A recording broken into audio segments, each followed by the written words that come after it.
Hello everyone, I welcome you all to this session of study IQ RM। आज से हम शुरू कर रहे हैं PYQ की सीरीज, जहां पर 2013 से लेकर 2025 के प्रीलिम्स के जितने भी क्वेश्चन हैं उनको हम डिस्कस करेंगे डिटेल में, सो दैट हमें देखने को मिलता है रिपीटेशन होता है, थीम्स होती हैं, वो बार बार रिपीट होती है। वो जो क्वेश्चन है जो सिली मिस्टेक से गलत कर देते हैं हम, वो चीज़ ना हो, तो उसको इंश्योर करने के लिए सारे जो PYQs है उसको हम डिस्कस करेंगे डिटेल में, उसको समझेंगे कि क्या क्या नुआंसेस हैं, क्या कॉन्सेप्ट है, कैसे उसको सॉल्व किया जा सकता था, वो सारी चीज़ों को डिस्कस करेंगे। तो सबसे पहले हम ये देखेंगे, आप 2013 का ये PYQ है, एंड उसके अंदर आज के सेशन के अंदर हम 10 क्वेश्चंस को लेंगे। अगर पहला क्वेश्चन आप देखेंगे कि what will follow if a money bill is substantially amended bye Rajya Sabha, कि राज्यसभा है, इसने मनी बिल को बहुत ज्यादा अमेंड कर दिया है, तो इससे होगा क्या।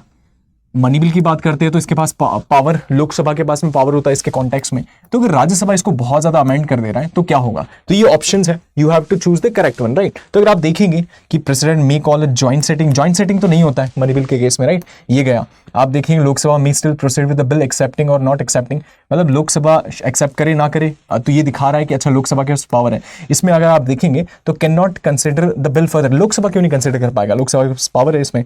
Lok Sabha may send the bill to Rajya Sabha reconsideration, Rajya Sabha को क्यों भेजेगा रिकंसिडरेशन के लिए, क्योंकि लोकसभा इज पावरफुल, राइट। तो ये जो ऑप्शन है, ऑप्शन ए इज करेक्ट। तो उस तरीके से इसको अप्रोच आप कर सकते थे कि एक चीज को दिमाग में रखना है कि मनी बिल है तो लोकसभा उसमें पावरफुल है। अब उसके रिलेटेड जो भी आपको नुआंसेस देखने को मिलते हैं, यहाँ पे लोकसभा को कमजोर दिखाया गया है, यहाँ पे लोकसभा पावरफुल है, so that is how you could have solve it. ये चीज हो गया। उसके साथ में अगर आप दूसरा क्वेश्चन देखेंगे आगे, दैट इज ये वाला क्वेश्चन, अगर इस पे आप ध्यान देंगे तो इस क्वेश्चन को अगर आप देखेंगे तो यू विल फाइंड दैट की which of the following statement is correct, कौन सा करेक्ट है, राइट। तो इसमें पूछा गया है कि सेम पर्सन कैन नॉट, मतलब एक इंसान 2 से ज्यादा स्टेट का गवर्नर नहीं हो सकता, ये चीज कहा गया है, लेकिन ये तो गलत है। जैसे अगर आप बात कीजिए गोवा की या महाराष्ट्र की, वहां पर तो एक इंसान 2 स्टेट के उस तरीके से गवर्नर है। या आप बात कीजिए आसाम की, या फिर you talk about Nagaland, you will find common governor हमको देखने को मिले, राइट। पास में भी आप देखेंगे नॉर्थ ईस्ट के कुछ स्टेट्स जहां पे कॉमन गवर्नर हमको देखने को मिले स्टेट्स के,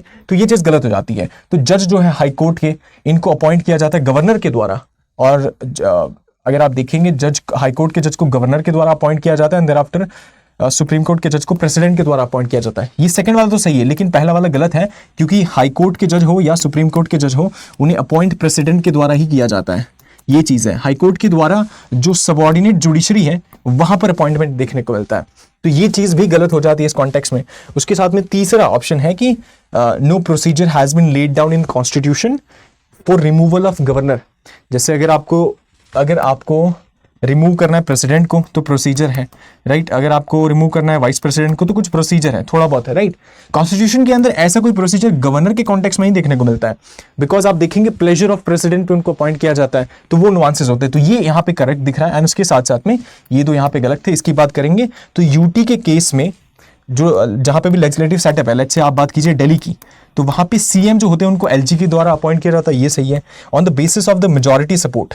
मतलब ये अधूरा सा है, वेग सा है, क्योंकि आप देखेंगे कि जब हंग असेंबली का वाला चीज हो जाता है कि जब किसी के पास मेजॉरिटी नहीं है तब मेजॉरिटी फिर आकर उनको प्रूव करनी रहती है। तो अगर आप देखेंगे आपको इन दोनों में से चुनना हो तो this seems to be more appropriate, and उस हिसाब से करेक्ट है। यहाँ पे कुछ ग्रामेटिकल आप देखेंगे या फिर जो फ्रेम है उसका, उसमें कुछ गलती देखने को मिलेगी आपको, तो इस तरीके से आप इसको सॉल्व कर सकते हैं। उसी के साथ में आप देखेंगे उसके बाद में जो क्वेश्चन है दैट इज ज्योग्राफी का क्वेश्चन, राइट। ये ज्योग्राफी का क्वेश्चन है। ज्योग्राफी के क्वेश्चन को अगर आप देखेंगे तो क्या पूछा गया है, मैच द फॉलोइंग वाला क्वेश्चन है। अगर आप इसको देखेंगे तो आपको समझ में आएगा कि ज्योग्राफिकल फीचर्स दिए एंड देन आफ्टर सामने दिया रीजन, कि कौन से रीजन का, कौन से एरिया का वो। तो आप देखेंगे एबिसिनियन प्लेटू, अगर आप देखेंगे एबिसिनियन प्लेटू के बारे में बात करेंगे तो ये जो रीजन है हम इसको यूथोपिया के साथ में एसोसिएट करते हैं, राइट। यूथोपिया के साथ में, मतलब आप अफ्रीका का मैप ऐसे देखेंगे, यहाँ पे यूथोपिया इसके साथ एसोसिएट करते हैं, मतलब ये प्लेटू यूथोपिया में, और आगे दिया है ऑप्शन कि अरेबिया, लेकिन अरेबियन पेनिनसुला तो ये है, तो ये गलत हो जाएगा, यहाँ पे नहीं है, राइट। उसके साथ साथ में अटलास माउंटेन आप देखेंगे नॉर्थ वेस्ट अफ्रीका, तो ये नॉर्थ वेस्ट अफ्रीका यहाँ पे, तो अटलास माउंटेन हाँ यहाँ पे, दैट इज करेक्ट। एंड जो गिनी है, गिनी भी यहाँ पे है, राइट। और गुआना जो हाईलैंड वो भी यहीं पे, लेकिन यहाँ दिया साउथ वेस्ट अफ्रीका, तो ये हो जाएगा, तो यहाँ पे तो नहीं है। उसके साथ साथ में ओकावांगा बेसिन, ये पैटागोनिया में दिया, या पैंटागोनिया अगर आप देखें तो पैंटागोनिया जो है that is in south America, अगर आप साउथ अमेरिका को देखेंगे तो अर्जेंटीना का जो ये निचला वाला पार्ट है यहाँ पे ये देखने को मिलता है, जबकि ओकावांगा बेसिन आपको यहाँ पर देखने को मिलेगा कलवारी डेजर्ट के पास में, राइट, यहाँ पे। तो अगर आप सबको देखेंगे आपको समझ में आएगा कि सेकंड वन इज करेक्ट। इसमें एक और पैटर्न आपको देखने को मिलेगा कि अफ्रीका 2 बार दिया है ना, तो अफ्रीका के रीजन 2 बार पूछे, मतलब कि चांसेस है कि अफ्रीका इन दोनों में से कोई एक करेक्ट हो सकता है, राइट। इस तरीके से आप इसको नेविगेट कर सकते थे, देख सकते थे कि ज्यादा चांसेस इन दोनों में से किसी एक के करेक्ट होने के, तो उस हिसाब से आप उसको एलिमिनेट करने की कोशिश कर सकते थे। कि जैसे गिनी आपको पता रहता है अफ्रीका में, आपने देखा है उसको, माली इन सब के पास में है, तो आप देखते कि यार साउथ वेस्टर्न अफ्रीका तो नहीं है, ये तो नॉर्थ वेस्टर्न या फिर वेस्टर्न अफ्रीका देखने को मिलता है, तो यहां से आप इसको एलिमिनेट करते, you could have gone with this, right. इस तरीके से भी आप इसको अप्रोच कर सकते थे। उसके बाद चौथा हमारा आप देखेंगे, चौथा क्वेश्चन है, चौथा PYQ है, that is history of Indian rock, मतलब रॉक कट जो आर्किटेक्चर है इंडियन हिस्ट्री में, अगर उसको समझने की कोशिश करेंगे तो बादामी केव आर द ओल्डेस्ट केव। पहला ये बात हो गया, ओल्डेस्ट, ये कुछ एक्सट्रीम शब्द है, इन पे केयरफुल रहना इनको देखते वक्त। और बराबर जो रॉक कट केव है ये ओरिजिनली आजीविका के लिए बनाया गया था एम्परर चंद्रगुप्त मौर्य। अब आप यहाँ पे देखिए नाम आ गया, right, you have to be careful here also because it was not Chandragupta Maurya, it was Ashoka. Ashoka के समय पे धमा और ये सब प्रोपोनेट हुआ था, एंड देयर आफ्टर हम देखते कि जो आजीविका सेक्ट थे उनके लिए ये रॉक कट जो केव्स थे उनको बनाया गया था अशोका के समय पे, राइट। तो ये गलत हो जाए, ये गलत हो जाता है यहाँ पे, तो ये गया और ये गया क्योंकि 2-2 इसमें था। उसके बाद आप देखेंगे Ellora cave were made for different faiths, तो ये तो सही है क्योंकि ए और ई, अजंता केव जो है, अजंता केव में आप देखेंगे बुद्धिज्म बहुत ज़्यादा प्रोमिनेंट देखने को मिलता है, एंड एलोरा केव में सारे हैं, बुद्धिज्म है, जैनिज्म है और शैविज्म है, हर कोई देखने को मिलता है, राइट। तो एलोरा केव में आप देखेंगे सारे ही फेथ देखने को मिलते हैं, तो यही स्टेटमेंट यहाँ पे सही हो जाता है, तो थर्ड करेक्ट हो जाता है, and first is also wrong because Badami आप देखेंगे ये चालुक्याज ने बनाया था, बादामी चालुक्याज ने बनाया था, जो कि 600 से 800 AD के आसपास आप समझेंगे उनको। लेकिन यहाँ पे कहा जा रहा है ओल्डेस्ट सर्वाइविंग। अब ओल्डेस्ट सर्वाइविंग ये कैसे हो सकता है, क्योंकि बराबर रॉक कट केव की बात करें अशोका के समय पे तो यही हो गया 300 BC का, तो right, so this can not be correct, right. तो ये चीज हो जाता है, आप इसको इस तरीके से नेविगेट कर सकते थे। उसके साथ में अगर आप देखेंगे next set of question, that is 5th one.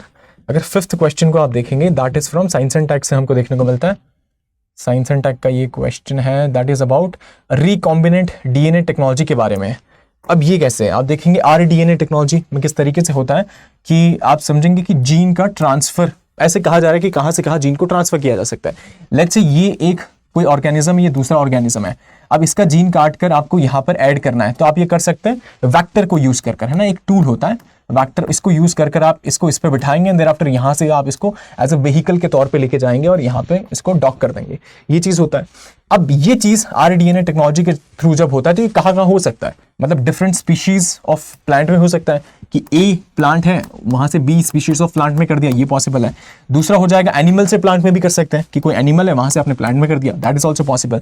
And micro organism से हायर ऑर्गेनिज्म में भी ये पॉसिबल है, तो वो भी आप चीज कर सकते हैं। तो यहाँ पे तीनों करेक्ट हो जाते हैं। एंड यूजुअली ये समझ में आता है कि साइंस एंड टेक के जो क्वेश्चन होते हैं उनमें पॉसिबिलिटीज कोई भी चीज की कैन बी वाले जब क्वेश्चन होते हैं बहुत ज्यादा होती है, तो उसमें अगर आपको लग रहा है कि बहुत ज्यादा स्केप्टिसिज्म है तो ये हो ही नहीं सकता, तब आप उसको इनकरेक्ट मानते हैं, otherwise you have to assume that to be correct, right. तो इसमें 1 2 3 तीनों करेक्ट हो जाएंगे। उसके साथ में आप नेक्स्ट क्वेश्चन को अगर आप देखेंगे, दैट इज ये हिस्ट्री वाला क्वेश्चन हमको देखने को मिलता है।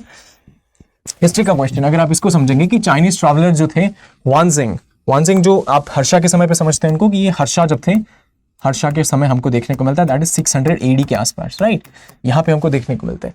अब ये इंडिया में विजिट किए थे ह्वानजिंग, रिकॉर्डेड जनरल कंडीशन कि क्या कंडीशन था इंडिया का, उसके बारे में वो डिटेल में बताते हैं, ये सारी चीजें थी। तो आपको बताना है कि किस किस चीजों के बारे में उन्होंने बात की थी अपने जो भी क्रॉनिकल्स थे उसमें।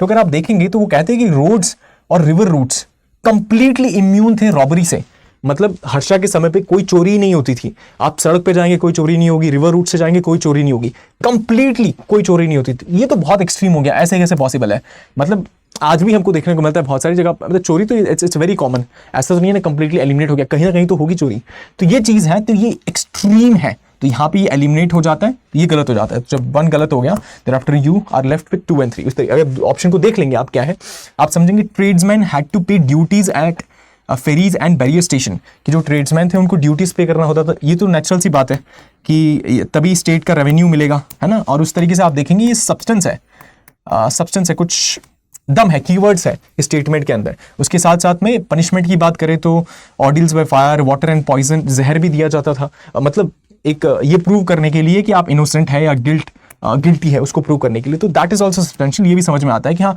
स्ट्रिक्टनेस जो पनिशमेंट को लेकर है ये उस समय पे था, राइट।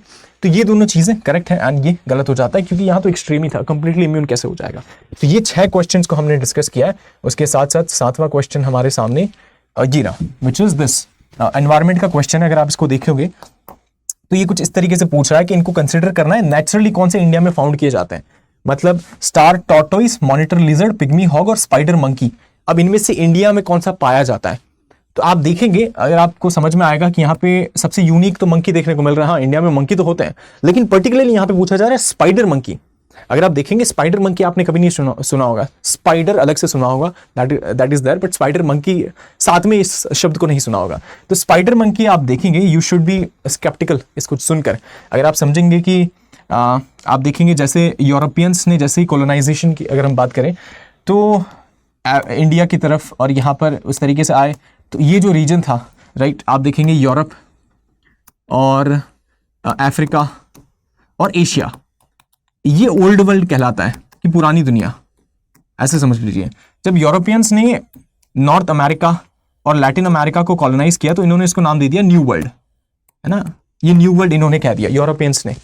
तो ये जो न्यू वर्ल्ड है, इसी न्यू वर्ल्ड में आप देखेंगे कैरिबियन रीजन और आप मैक्सिको की बात कीजिए, ब्राजील की बात कीजिए, यहाँ पे ये स्पाइडर मंकी नेचुरली फाउंड होता है, यहाँ पे मिलता है, राइट। तो ये यहाँ पे मिलता है। जबकि इंडिया के कॉन्टेक्स्ट में बात करेंगे तो लंगूर हो गया, हुल्लॉक गिबन्स हो गए, या फिर आप देखेंगे रेसिस जो मंकी है वो सब इंडिया में पाए जाते हैं। ये स्पाइडर मंकी इंडिया में नहीं पाया जाता है। उसके बाद में जो दूसरे कीवर्ड्स हैं अगर आप उनको देखेंगे तो they all are found in India naturally. अगर आप उस तरीके से समझेंगे इंडिया के नक्शे पे जाकर, तो यहाँ पर नॉर्थ ईस्ट में आप देखेंगे पिग्मी हॉक हमको देखने को मिलता है, मॉनिटर लेजर है, स्टार टॉर्टोइस है, ये सारे भी हमको इंडिया में देखने को मिलते हैं, right. They are naturally found. तो इस तरीके से आप इस चीज को देख सकते हैं, नोट कर सकते हैं, क्योंकि दिस आर कीवर्ड्स। क्वेश्चंस आप देखेंगे रिपीट होते हैं। आपसे स्पाइडर मंकी के बारे में फिर से पूछ लिया जाएगा, एलिमिनेट करने के लिए आपको हेल्प मिल जाएगी वहाँ पे। तो जो फ्यूचर में जो भी आपके पेपर्स होंगे उसमें ये हेल्प कर सकता है आपको उस हिसाब से एलिमिनेशन में। तो छोटे छोटे जो नुआंसेस हैं इसको जरूर देखना है, राइट। आप बुक के थ्रू कुछ भी ज्यादा पढ़ रहे हैं उससे ज्यादा यूटिलिटी पीवाईक्यूज की है, क्योंकि आपको एक्चुअली पता चलेगा कि क्या सवाल पूछे जा रहे हैं, आपसे क्या डिमांड करी जा रही है चीजें, तो वो चीज आप देख सकते हैं। फिर बात आती है कि जो ड्रिंकिंग वाटर होता है, अगर आप देखेंगे बहुत सारे इंडिया के स्टेट्स हैं वहां पर, तो कुछ पॉल्यूटेंट्स पाए जाते हैं ना, कुछ पॉल्यूटेंट्स पाए जाते हैं जिसकी वजह से सेहत खराब हो जाती है। अगर उन पॉल्यूटेंट्स की बात करेंगे तो पॉल्यूटेंट्स आप ऐसे समझिए कि बहुत एक्सट्रीम शब्द है, सेहत खराब हो रही है वैसा चीज है, राइट। अगर आप देखेंगे आर्सेनिक है, यूरेनियम है, फ्लोराइड है। फ्लोराइड के बारे में और आर्सेनिक के बारे में तो हमने सुना रहेगा कि आप देखेंगे इस तरीके से ये वाला जो रीजन है यहाँ पे बहुत ज़्यादा यूरेनियम पॉल्यूटेंट्स देखने को मिलते हैं ड्रिंकिंग वाटर के अंदर, या फिर फ्लोराइड कॉन्सेंट्रेशन भी बहुत देखने को मिलता है जो डग वेल होते हैं उसमें। आर्सेनिक है, इसका भी कंटेमिनेशन देखने को मिलता है। लेकिन जब आप बात करेंगे सॉर्बिटॉल की, तो सॉर्बिटॉल तो एक स्वीटनर है, मतलब कोई भी फूड होता है उसमें मिठास लाने के लिए इसको ऐड किया जाता है, तो इट्स लाइक अ स्वीटनर, है ना, उसमें मिठास ऐड करता है, तो ये अल्कोहलिक हो जाएगा। तो that is not a pollutant, pollutant की कैटेगरी में नहीं आता है, बहुत एक्सट्रीम शब्द है पॉल्यूटेंट। तो यहां से आप अगर सॉर्बिटॉल को हटा देते हैं then you are left with 13 and 135। तो आप देखेंगे इसमें 5 भी आएगा because uranium is also pollutant in this region that you will find. So the correct answer would be C 135। उस तरीके से आप इसको सॉल्व कर सकते थे। उसी के साथ में next question, last second question है ये हमारा, that is last second question that is with reference to Indian history. अगर आप देखेंगे कि मेंबर ऑफ कॉन्स्टिट्यूएंट असेंबली, जो कॉन्स्टिट्यूएंट असेंबली थी हमारी, उसके जो मेंबर थे जो हमारा संविधान बना रहे थे, राइट, 1947 से 50 के बीच में, तो उसके जो मेंबर थे वो कहां से आते थे? तो एक ये चीज था कि आप देखेंगे प्रोविंस है, हमारे यहाँ प्रोविंस हुआ करते थे। उसके साथ साथ में चीफ कमिश्नर आप देखेंगे उनके प्रोविंस हुआ करते थे, एंड उसके साथ साथ में प्रिंसली स्टेट्स हुआ करते थे। तो प्रिंसली स्टेट्स है, प्रोविंस है, और चीफ कमिश्नर प्रोविंस ये थे। तो जो चीफ कमिश्नर के प्रोविंस है, इसके जो मेंबर्स थे इनको तो डायरेक्टली जो है सेंटर नॉमिनेट करता था।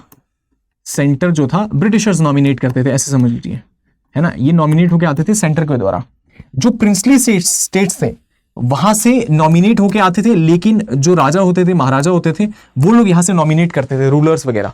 और जो प्रोविंस थे वहां से क्या होता था, यहां पर इनकी जो प्रोविंशियल लेजिस्लेटिव असेंबली होती थी वहां पर इलेक्शन होते थे, इनडायरेक्ट इलेक्शन होते थे, लोग उसमें वोट नहीं करते थे, उस तरीके से आप समझे।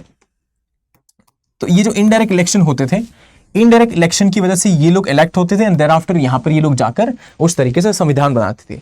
तो ऐसे पूरा स्ट्रक्चर इसमें था। तो हमसे सवाल क्या पूछा गया है कि आप देखेंगे कॉन्स्टिट्यूएंट असेंबली के कॉन्टेक्स्ट में प्रोविंस के बारे में पूछा गया है कि directly elected by the people of those, directly तो इलेक्टेड नहीं होते थे, nominated by Indian national Congress, Congress क्यों नॉमिनेट करेगी, इलेक्टेड बाय पीएलए, ये करेक्ट है कि पीएलए प्रोविंशियल लेजिस्लेटिव असेंबली उनको इलेक्ट करती थी, देन आफ्टर वो जाकर वो करते थे, right. Selected by governance for their expertise in the, नहीं ये भी नहीं था। So this was the correct answer. इस तरीके से आप इसको नेविगेट कर सकते हैं। Thereafter are last and the final question for today's session, अगर उसको देखेंगे तो ये रहा, दैट इज ये एनवायरनमेंट का क्वेश्चन है। आप इसको समझेंगे, बहुत बार रिपीट भी हुआ है, इसके नुआंसेस बहुत बार रिपीट हुए नेचर इसका।